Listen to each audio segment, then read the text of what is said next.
Welcome to HDTV. You're now rocking with your boy.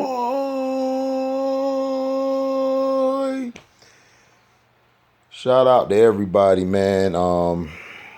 Nicholas, Detroit Hollywood T, Scrub Zero especially. Shout out to Scrub in Seattle, Jose Rodriguez, man. You guys have been a blessing, helping me hold it down on this page. And then I'm going to your pages and we're doing our thing. Shout out to C-Pen for the win. Shout out to Chris Cervantes. Shout out to Everyday Gaming 98. That's Christian's channel. Make sure you guys go subscribe to it. I don't know if he's put up some more posts. I'm waiting for him to put out that Chi-Town boot with him and Nick the Animal, man. I think it'll be a great show. I'm going to keep pressing him about it. He going to keep talking. I'm still going to press him. I believe he has a gift and he can get it accomplished. Shout out to LB So Wavy, man. LB, man, that brother that always comes through and support. Rod B, I know he probably was busy, but shout out to him. Shout out to everybody, man. If I missed you, I apologize. Who did it this time? Strictly. Shout out to Strictly, even though he a Florida Tater fan, he cool. And shout out to my big brother Q Lee, man. Q Lee is a real one. He's doing some things, man. He's about to close in on the house, man. I'm proud of him.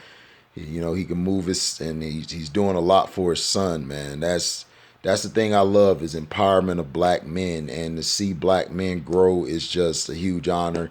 And make sure you guys say a prayer for Burundi, man. Burundi's mom is going through it. We don't know exactly what it is, but she is going through it. And please say a prayer for him. Burundi has been a supporter of this page, you know, ever since we met on Carcino for Life's channel. We're praying for him and hoping that he gets better with his mother, because my mother, I got to deal with my mom, and it's very tough when you're dealing with trying to help your mother and them out. It's hard. Now, back to the basics. Everyone keeps on talking about the Isiah Thomas and the Michael Jordan beef. And what people have to understand is that Isiah Thomas does not see Michael Jordan as you, the people, see him. He doesn't. Isiah Thomas rivals were Magic and Bird. That's who he was chasing. Michael just so happened to intertwine with their career by coming in. And then they saw a black man, and then they were like, okay, let's pit him against another black man, which they did, which was very disrespectful. They pitted them against each other. They tried to say Isiah Thomas and them froze them out of the All-Star game when he was a rookie, and that was bull crap. Isiah Thomas never, I repeat, has never froze out Michael Jordan. Isiah Thomas never had a problem with Michael Jordan. This is why Isiah was out there trying to win championships. He could care the hell less about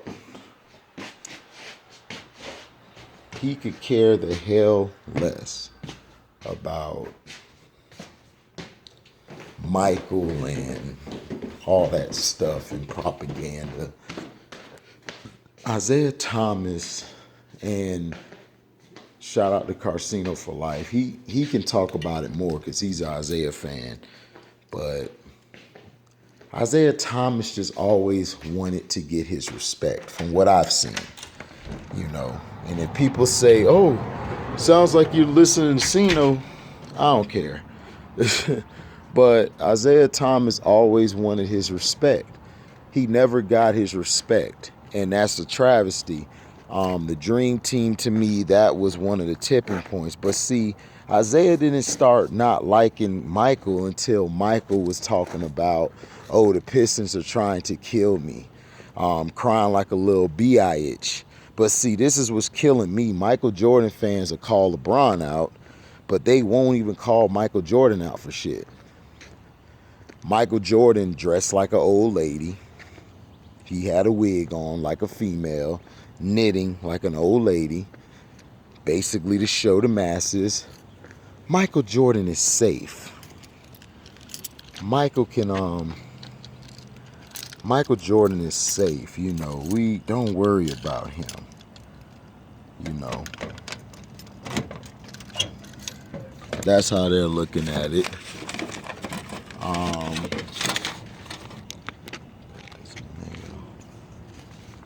Let's see. Oh, I got some more. Damn. Oh, got some here. Oh shoot! Damn it! Oh, I done lost the damn key. Damn.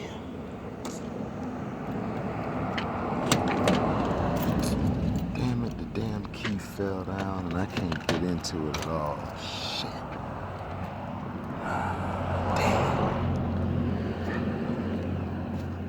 Oh man, I gotta talk to the post office. Damn dog. God dang it. It's always something. But yeah, everybody keeps talking about it. And it's like, Isaiah still has beef with Michael. Isaiah ain't got no beef with Michael. Isaiah just taking a dig at Michael because he knows that it makes Michael mad. Michael's sensitive. But see, Isiah Thomas isn't going to stop doing what he's doing because Michael Jordan and his media team, they did the same thing to him. They did the same thing to him. Same thing. They made Isiah Thomas seem like he's the bad guy. And they berated him. They treated him like crap. They talked about him. They said that he'll never be this type of player. He wasn't even good enough to play on the dream team. And Isiah Thomas hears this stuff. He's tired of it. He is tired of it.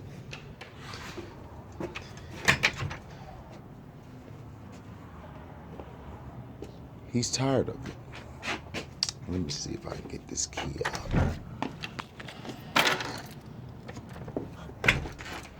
He's tired of it. Isiah Thomas is tired of people in general just disrespecting him, saying that he's not even up there as a great point guard. You have young kids who are putting Steph over him.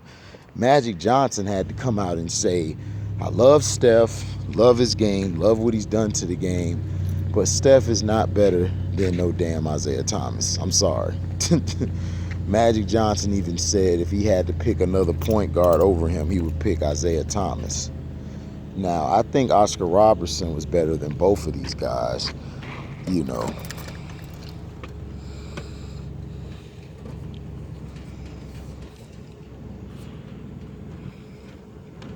Yeah, I think Isiah Thomas was better than both of these guys. But you know, Oscar Robertson I think was better than both, but who knows? You can go either way. All three were incredible point guards. And Jason Kidd, I got as the fourth greatest point guard of all time. People say Stockton. I'm like, no, Jason Kidd was way better than Stockton. But yeah, with that, it's like people don't understand that's the problem. Michael, everyone wants to think Michael and him have beef. Isiah don't have beef with Michael. Isiah Thomas just take digs at Michael because he knows it's funny. He can use the media like Mike used the media on him.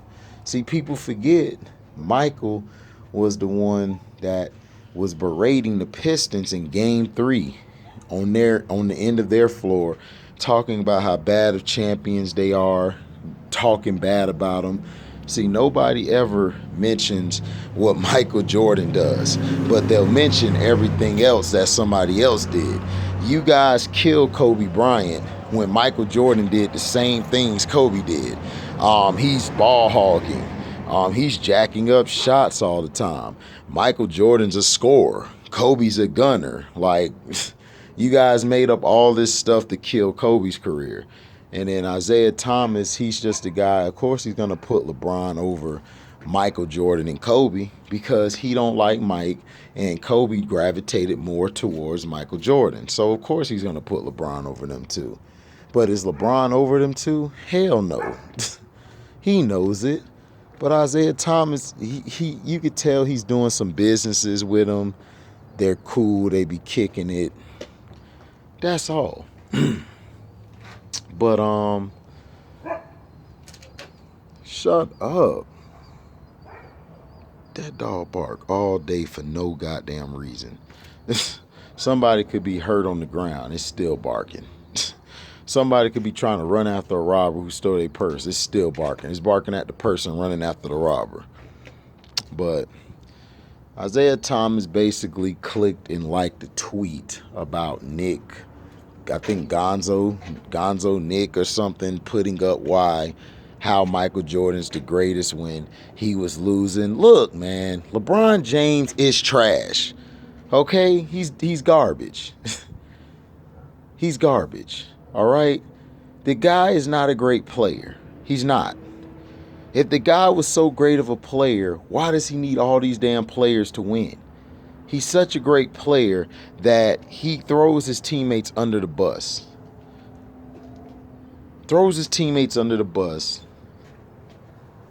Doesn't give the teammates enough respect to say, you know what? I got to do better. It's always about him. Everything is always about him. No other player can be promoted at all. No other player can be promoted. He's always hogging the media attention. You know, he's disrespected the purple and gold. Then you got rid of all of their talent. So now the Lakers are going to have to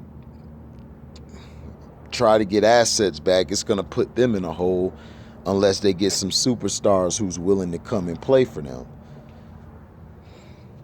But Isiah Thomas does not have beef with Michael Jordan. Michael Jordan thing is, see, people, you guys love Michael Jordan. Y'all think of him as the Jesus, as Black Jesus. And he's not. Michael Jordan is just a regular guy who exceeded expectations, who was better than what everyone thought he would be. People thought he would just be a regular jump shooter. Like, nobody really saw Michael Jordan being the Michael Jordan he is until he stepped on the court and he just dominated like he did. You had some coaches who were saying, you know, he's a different cat, you know, he can ball. You know, but Isiah Thomas says it, that Michael Jordan came in an era where there wasn't that many guys who were athletic, who had skill and could score. You know, that's why I'm trying to tell people, Kobe's era, Kobe dealt with way more two guards who were just like him, athletic, strong, and everything. That's why I told people Kobe could play in any era.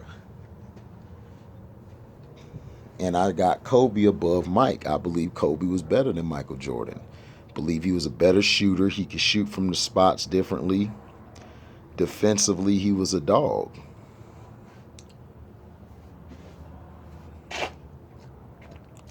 But people are upset because of Isiah Thomas liking the tweet. Look, man, if Isiah Thomas thinks LeBron's better, who gives a damn? That's just how he feels. There's people who like, man, you know what? LeBron's not a bum. How's he a bum? He is a bum. And then people bring up like somebody like Adam Morrison they see as a bum. When we say that Lebrownies is a bum, we're saying he's a bum because of the things that he does, as far as when he's on the court, how he's pushing off doing what he does. LeBron James is a top 5 talent, maybe top 1. But as far as skill level, he's not even in the top 100. As a basketball player, his game would not translate to any era. It wouldn't translate to any era. LeBron James would have to work on a lot of things in each era. That's how you compare players. That's why I said you have to do a list of today's great players and then exclude the old players like Kobe, Tim Duncan. Those guys could play back in the day. Ben Wallace could play back in the day. You know, Rip Hamilton, Paul Pierce, all them guys could have played back in the day because they could do things without athleticism.